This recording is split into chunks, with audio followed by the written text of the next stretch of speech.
Isang magandang araw ng linggo sa inyong lahat mga bayang classmates. Weekend races po tayo ngayong ika-16 na araw para sa buwan ng Nobyembre taong 2025. 12 races po tayo ngayon mga bayang classmates at patuloy tayo para sa idinaraos na Pearl Anniversary Celebration o ang 30th Marho Breeders' Championship. Ayan, sa araw ding ito or sa hapong ito ay idaraos din ang 2025 Philracom Ambassador Eduardo M. Cuangco Jr. Memorial Cup mga bayang classmates. Iyan ay lalargahan sa pangalawang takbuhan mga bayang classmates. Ano po? Kaya kumpletos recados po tayo ngayon. 12 races mga bayang classmates at dire-diretso na po tayo. Medyo mabilisan na po tayo mga bayang classmates. Ano po? Race number 1. Ayan, para sa start ng first pick 6 event. Solo na lamang tayo rito sa kalahok numero 1, Isabel with Jonathan Vasco Hernandez. Kung makikita naman po ninyo ay 3 seconds ang diferensya mga bayang classmates, or kahit pa magmamayagpag sila ay nakapirmis pa rin ito. Ano po, kumbaga sa kasabihan, baka maglayas itong ang kalahok numero 4 sa unang takbuhan. Solo race number 1, number 4, Isabel. Good luck po. Race number 2 para sa tampok na pakarera ng Philracom, ang Ambassador Eduardo M. Cuangco Jr. Memorial Cup. Sa karerang ito, magandang karera rin ito mga bayang classmates, sa distansyang 1,650 meters or dun sa tapat ng grandstand ito mga bayang classmates. Ang ating mga pamilian, number 4, Street Swag, number 1, Tambalang Salacious at Counter Attack. Hindi rin pahuhuli yan mga bayang classmates. At itong napupunto ito mga bayang classmates, number 6, front runner ni John Sadia de Ocampo. Street Swag with John Pau Guse. Tambalang number 1, Salacious, Jan Alvin Guse, Counter Attack, Pabs Caballero, at ang napupuntong number 6, front runner with John Sadia de Ocampo.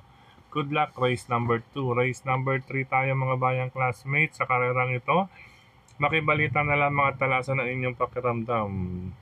Dahil sa ganitong klaseng grupuhan, kahit di premyo ito mga bayang classmates, alam naman din po ninyo. Okay, ang ating pamilihan dito sa race number 3, unang pamilihan, number 6, Amor My Love with Rod Tabor. Number 4, Grand Laughter with Patty Dilema. At number 2, Carried Away with Noel Lunar. 6, 4, and 2 para sa race number 3. Good luck bayang classmates. Kunin natin ang pangalawang pahina para sa race number 4. Ito, napakagandang takbuhan mga bayang classmates with a distance of 2,000 meters. Ano po? Ito ang Division 1 or main event mga bayang classmates para sa Ambassador Eduardo M. Cuangco Jr. Memorial Cup. Dito sa karerang ito, single tayo bilang kalahok numero 1 sa mga kabayong number 1 every 4 years with Rod Tabor at 1A Varati with Jeff Zarate. Couple number 1 para sa race number 4. Good luck mga bayang classmates. Race number 5, another solo po tayo rito. Black Eagle, number 3 with O'Neil Cortez. Race number 5, number 3, Black Eagle.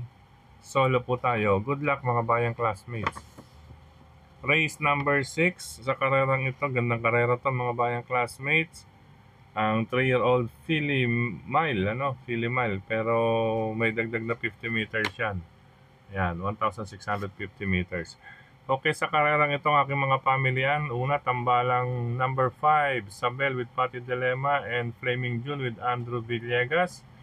Number 3, Circus Crowd with John Allison Pabilic. At number 4, Finalot AU with Mark Alvarez. 5, 3, and 4 para sa race number 6. Good luck mga bayang classmates. Next page tayo mga bayang classmates.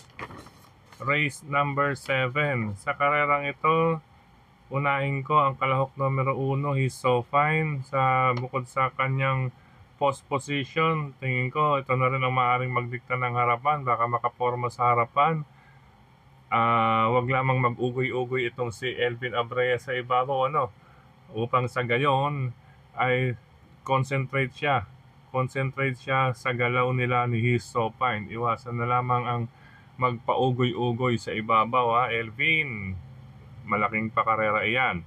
Ang aking pangalawang pamilian, number 6, High Level with Mark Alvarez. At number 2, isang deremate, Robotic Clay with Jeff Bakaykay. Number 1, He's So Fine. 6, High Level. 2, Robotic Clay. Paalala, Jackie Elvin Abrea, iwasan ang magpaugoy-ugoy sa ibabaw. Concentrate, focus lang sa pagrerenda at mga kwartos. Okay? Good luck mga bayang classmates. Race number 8 tayo mga bayang classmates, ang aking mga pamilian. Ito, napakagandang karera nito. Pamilian ko rito, tambalang number 5, Bill Jordan with Andrew Villegas and open billing with Patty Dilema. Number 2, Bea Bell with Jonathan Vasco Hernandez. At ang number 1, tambalang War Cannon, Pau Pau Guse at Basheru with Mark Alvarez. 5, 2, and 1 po para sa race number 8. Good luck mga bayang classmates. Race number 9 tayo mga bayang classmates. Sa karerang ito, unahin natin ang maaring magdikta ng harapan. Number 1, si Queen Marchesa with Tanya Navarroza. Lahat ng kanto nasa kanya, maliban na lamang po kung mabibigyan siya ng full harassment or lucha sa harapan. If in case po, darating po ang ating ang dalawang isinama natin sa listahan, ano po, bilang kalahok numero 3, Katakataka with Pau Pau Guse, plus 5 Kosa with Andrew Bumbum Villegas, at itong number 9, si Katral, mga bayang classmates, with Pabs Caballejo. Sabi sa akin, huwag mawawala ng Katral. Anyway, isama po ninyo bilang pangdihado. Ulitin ko, race number 9, maaaring magdikta ng harapan, huwag lamang lulutya or magkakalutsahan, mapalakas sa unang dalawang kwartos, sa pangalawa at pangatlong kwartos. Itong number 1, si Queen Marchesa. Mga reremate, tambalang 3, Katakataka with plus 5 Kosa, at itong number 9, pinaabangan, Katral. Good luck mga bayang classmates. Last 3 races or last DD1. Yan, last quarter tuloy sasabihin ko.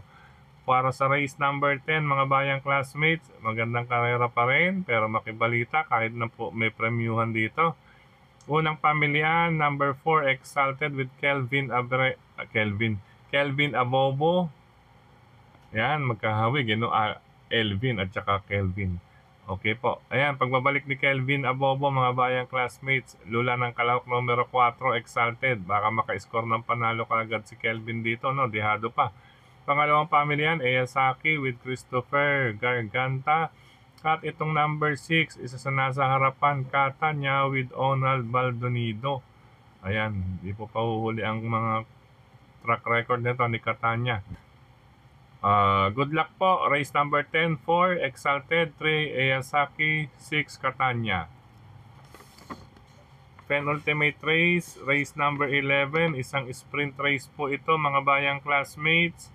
Sa karerang ito, ba't naman po natin ang Aire nitong si Palawig. Tingnan natin. Sabi nga nila, it's an easy or simple exercise. Tingnan natin kung magagawa rito sa distansyang 1 kilometro or 1,000 meters. It's a simple exercise. For number 2, Palawig, lulan ng hineting si Patty Ramos Dilema. Good luck, karera numero 11. Last and final race, anybody's race mga bayang classmates. Kaya magdagdag na lamang po rito. Napakagandang karera po itong last and final race. Ang aking mga pamilyan, number 9, Cold Digger with John Alvin Guse. Magandang numero. At sa pagremate, ang aking inaasahan dito dahil baka may mga magkalutlutan sa harapan, magkalakasan. Isa na rin ang ating pangalawang pamilian, number 2, Light Bearer with Isaac Islara Aguila. At isa pang deremate, ito Skydance. Nakahanda daw ito mga bayang classmates. Nakahanda itong si Skydance sa araw na ito.